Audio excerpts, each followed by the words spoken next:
बहुत समय पहले की बात है। रामू अपनी बीवी उमा के साथ रहता था। वो बहुत ही मेहनती और ईमानदार इंसान था।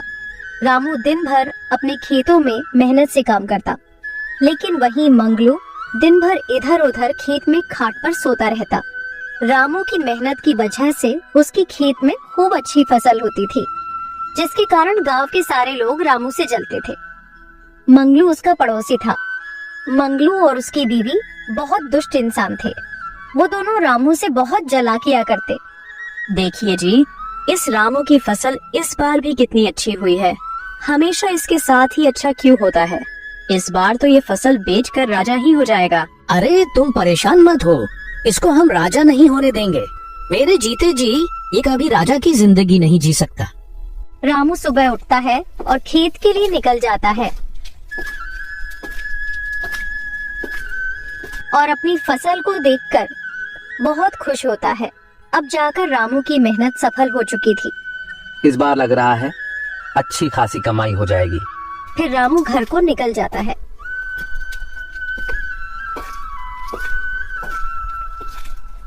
रामू की पत्नी रामू से कहती है, क्या हुआ, आप इतना देर से क्यों आए हैं? हमारी फसल अच्छी तो हुई है ना? फसल इस बार बहुत अच्छी हुई है। कल कटाई भी करनी है, उसी की व्यवस्था कर रहा हूँ। लगता है इस बार कमाई हो जाएगी।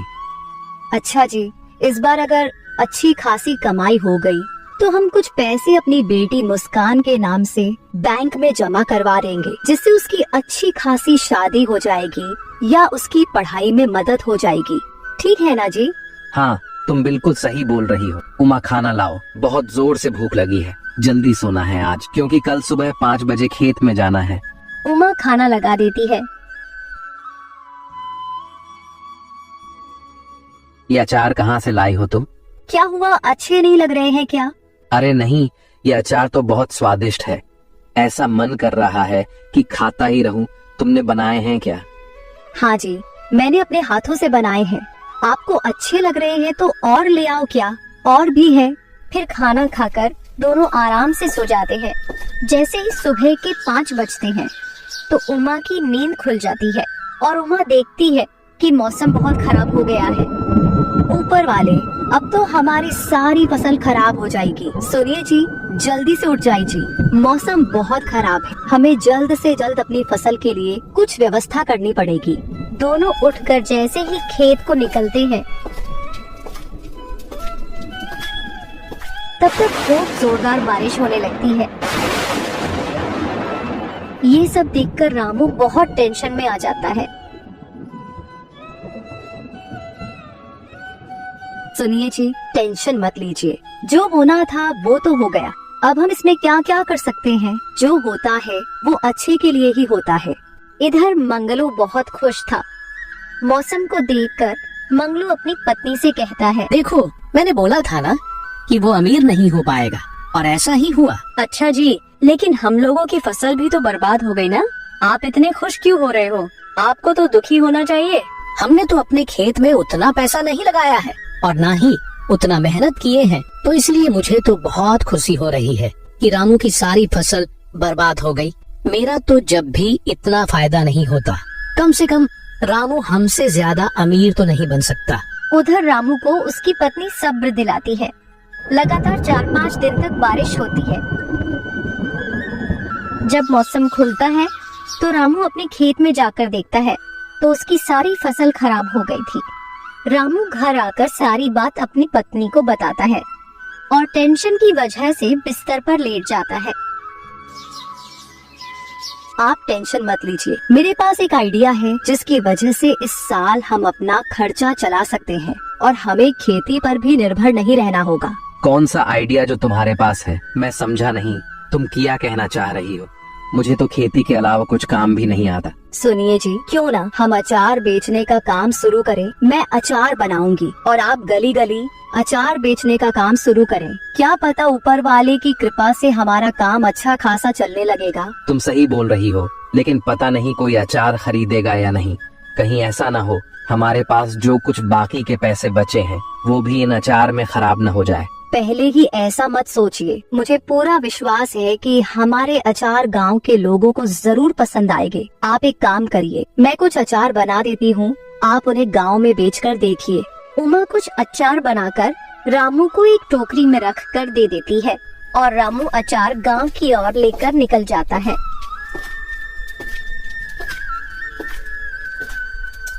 अचार ले लो, अचार मसालेदार अचार, अचार ले लो। अचार जो खाओगे खुश हो जाओगे, जो नहीं खाओगे वो पछताओगे। अचार ले लो, अचार, अचार ले लो। अचार मसालेदार अचार, अचार ले लो, अचार ले लो, अचार, अचार ले लो। तभी एक औरत रामू से अचार लेने आती है। अरे भैया, ये अचार कैसे होते हैं और ये अचार कितने का है भैया? 100 रुपए का एक डब्बा है। बहन जी बोलिए कितने दे दूं? एक अचार का डब्बा दे दीजिए। फिर रामू एक अचार का डिब्बा उसको दे देता है और पैसे लेकर आगे की ओर निकल जाता है। धीरे धीरे करके उसके सारे अचार बिक जाते हैं। रामू घर वापस आता है। उमा, एक गिलास पानी लाओ, जरा आज बहुत थक गया हूँ। कुछ अचार बिके क्या? नहीं उमा, एक भी अचार नहीं बिका और मैं तो आज बहुत ज्यादा थक गया हूँ। जी, तुम ठीक कह रहे थे कि हमारे अचार कोई नहीं खरीदेगा। अब तो हमारे बाकी के पैसे भी खराब हो गए हैं। अरे अरे मेरी बात तो सुनो। अरे उमा, कुछ अचार नहीं बल्कि सारे अचार हाथों हाथ बिक गए हैं। क्या सच में हमारे सारे अचार बिक गए क्या? वाकई में? हाँ बिल्कुल उमा, लोगों को हमारे अचार इतने पसंद आए हैं कि सारे अचार जल्दी बिक गए। ये लो पैसे, इसमें से कुछ पैसे मुस्कान के स्कूल की फीस जमा करने के लिए रख दो और कुछ पैसे से हम अनाज खरीद लेंगे। उमा पैसे लेकर अलमारी में रख देती है। अगले दिन सुबह उमा और ज्यादा अचार रामू की टोकरी में रख देती है और रामू अचार बेचने चला जाता है। गांव का एक आदमी कहता है, ओ अचार वाले भैया, हमने सुना है तुम्हारा अचार बहुत स्वादिष्ट है। चलो एक अचार का डब्बा मुझे दे दो, हम भी तो देखें कि तुम्हारे अचार में ऐसा क्या है। रामू उस आदमी को एक अचार का डिब्बा दे देता है और आगे की ओर निकल जाता है। धीरे धीरे उसके सारे अचार बिक जाते हैं। जैसे ही शाम होती है, रामू घर आता है। सुनो उमा, हमारे अचार के तो बहुत चर्चे हो रहे हैं। अब मेरे गांव में जाते ही सारे अचार बिक जाते हैं। उमा यह बात सुनकर मुस्कुराती है। रामू और उमा बात कर ही रहे होते हैं। तभी गांव का मुखिया आता है। ओए भाई, रामू कहाँ हो? जी मालिक, बोलिए क्या काम है? सुन रामू, 4 दिन बाद मेरी बेटी की शादी है। उसके लिए मुझे 100 अचार के डिब्बे चाहिए। क्या तुम 100 अचार के डिब्बे बनाकर दे सकते हो? हाँ मालिक, मिल जाएंगे 100 अचार। ये सारी बातें मंगलू और उसकी पत्नी सुन रहे थे। इसके साथ इतना अच्छा क्यों होता है? मैं ऐसा नहीं होने दूंगा, इसके साथ मैं अच्छा नहीं होने दूंगा। मंगलू और उसकी बीवी उसे देखकर जलने लगते हैं और उमा अचार कहाँ रखती है ये सोचते उमा जैसे ही अचार बनाकर अपनी किचन में रखकर सोने जाती है। इधर मंगलू और उसकी बीवी सारे अचार चुरा लेते हैं। जैसे ही सुबह होती है, उमा अचार देखने जाती है तो उसे एक भी अचार नहीं दिखता। ये सब देखकर वो सारी बात अपने पति को बताती है। मैं आज मुखिया जी के घर जा रहा हूँ और उनसे बोल दूंगा कि बस मुझे 2 दिन का मौका और दे दीजिए। रामू मुखिया के घर की ओर निकल जाता है।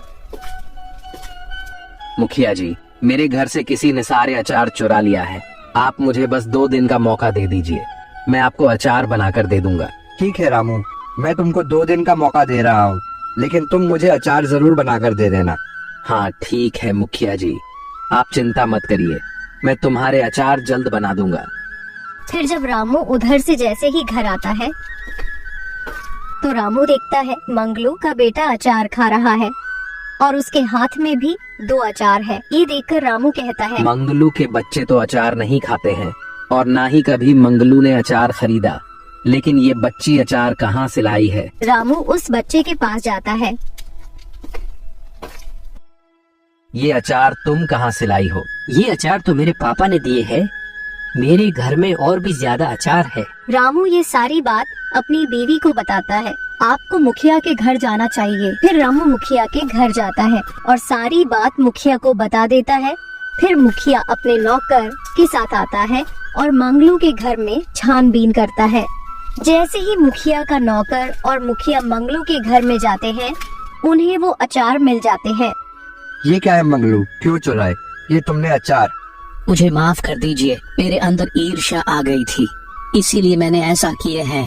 मुखिया जी, मैं आज के बाद ऐसी हरकत नहीं करूँगा। आप मुझे बस एक बार माफ कर दीजिए। नहीं, ये माफ करने लायक काम नहीं है।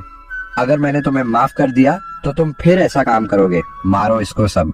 फिर सब मिलकर उसे खूब मारते हैं